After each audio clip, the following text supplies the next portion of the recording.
ด้วยความเสียสละทุ่มเทอุทิศแรงกายแรงใจอย่างเต็มกำลังความรู้ความสามารถโดยไม่เห็นแก่ความเหน็ดเหนื่อยในการบำบัดทุกข์บำรุงสุขให้กับชาวบ้านของผู้ใหญ่เจริญปรือปรักนั้นไม่เคยคิดหวังที่จะได้รับสิ่งใดตอบแทนนอกจากความอยู่ดีมีสุขของชาวบ้านปรือคันจึงส่งผลให้ประชาชนหมู่บ้านปรือคันตะวันออก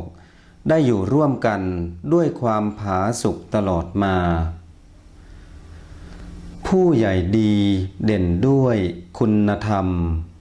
เจริญสุขน้อมนำสู่บ้านปรือคันมั่นคงล้ำเลอเลิศลอยแห่ปรักจะแผ่กิ่งก้านปกป้องสถาพร